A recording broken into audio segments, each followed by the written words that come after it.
Gregory Peck may not be the first name you think of for westerns, but he delivered some unforgettable performances in the genre. These 11 classic western films show a different side of Peck, one that's often overlooked but deserves attention. Gregory Peck takes on a rare villainous role, playing against his usual good guy type. The film centers around Pearl Chavez, a beautiful biracial woman torn between two brothers, one good, one bad. Guess which one Peck plays? Behind the scenes, the production was just as wild. David Selznick's constant rewrites and reshoots caused director King Vida to walk off the set, though they stayed friends. Meanwhile, Peck was juggling Duel in the Sun with the yearling at the same time, working on one in the morning and the other in the afternoon. He later said, "I didn't do much acting. I rode horses, necked with Jennifer Jones, and shot poor Charles Bickford. Sounds like quite a gig." A bank-robbing gang hides out in a ghost town only to run into a tough tomboy and her grandfather in Yellow Sky. Gregory Peck's co-star Anne Baxter reportedly couldn't stand him during filming, and director William Wellman warned Peck she might even hurt him during their fight scenes. Why? Nobody knows. Lauren Bacall was originally set to play the lead, but Warner Brothers wouldn't loan her out.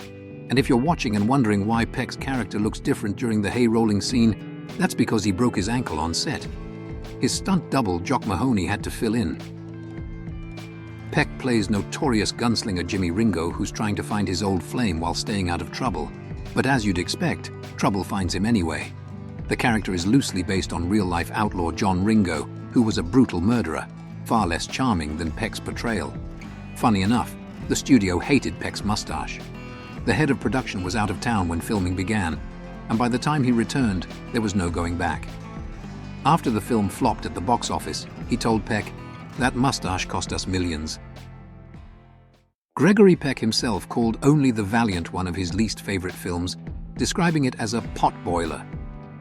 In this one, he plays a cavalry commander who has to redeem himself in the eyes of his men after being unfairly blamed for a comrade's death. Even though Peck didn't love the project, he stayed professional throughout, often requesting retakes when he wasn't happy with the scene. Interestingly, Gary Cooper was originally cast for the lead role, but it eventually went to Peck. In the Bravados, Gregory Peck plays a man consumed by vengeance, hunting down the outlaws who killed his wife. This film is a powerful revenge western, and Peck's performance is one of his most intense.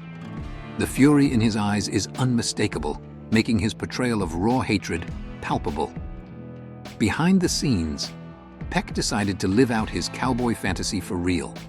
He bought a massive working ranch in California, complete with 600 cattle. Despite the on-screen intensity, Peck admitted he found it tough to embody such a dark, hateful character. The Big Country tells the story of a New England sea captain who gets caught up in a land feud after arriving at his fiancée's ranch in Texas. The film impressed none other than President Dwight D. Eisenhower, who called it his favorite movie, even giving it 4 consecutive showings at the White House. But behind the scenes, the production was far from smooth. Gregory Peck clashed with director William Wyler, and at one point Wyler told the press, "I wouldn't direct Peck again for $1 million." He actually stayed true to his word until the very end of his filmmaking career. This epic tale follows a family's journey through decades of westward expansion, and it features some of Hollywood's biggest names, James Stewart, John Wayne, and Henry Fonda. Interestingly, despite all 3 appearing in the same film, none of them share any scenes together. The production was huge, using over 12,000 extras, including several Native American tribes. While some of the casting choices were questionable, like James Stewart and Debbie Reynolds, How the West Was Won still became the 2nd highest-grossing film of 1963, right behind Cleopatra. And unlike Cleopatra, this one actually made money. In The Stalking Moon, Gregory Peck plays a retired Army scout helping a white woman and her half-Apache son escape from a vengeful Apache warrior. Directed by Robert Mulligan, who had previously led Peck to an Oscar for To Kill a Mockingbird, this film stands out as a thoughtful and slow-burn western. It takes a more subdued approach, avoiding the over-the-top theatrics of many spaghetti westerns of the time. It's a suspenseful, grounded story of the last days of the Native American tribes before reservations became widespread, the only western Mulligan ever directed. Mackenna's Gold had all the ingredients of a classic western: bandits, gold, and Apache secrets. but the end result was not so golden. Gregory Peck himself wasn't a fan, calling it a terrible Western, just wretched. Originally, Clint Eastwood was offered the role but dodged the bullet by choosing Hang 'em High instead. Peck, unfortunately, wasn't so lucky. At the time, he was in a bit of a career slump following his Oscar win for To Kill a Mockingbird. Even though several big names passed on the project, Peck was convinced by director J. Lee Thompson to give it a shot. Too bad the film didn't live up to its potential. Here, Peck plays Clay Lomax, fresh out of prison and seeking revenge on the partner who betrayed him.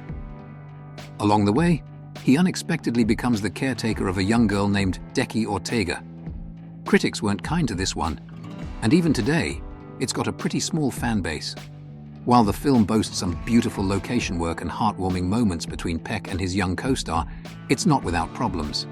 Peck, now older, doesn't exactly nail the role of a vengeful gunslinger, and the villains feel a bit cartoonish.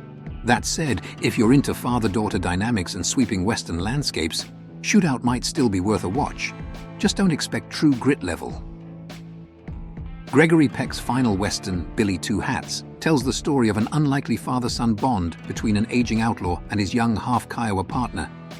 What sets this one apart is its setting.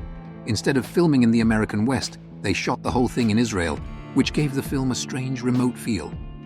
While it wasn't exactly loved by critics, Peck seemed to enjoy himself, and the desert vistas are still breathtaking. The movie's mood is a bit different from most Westerns, almost eerie in its isolation, but that might be part of its charm.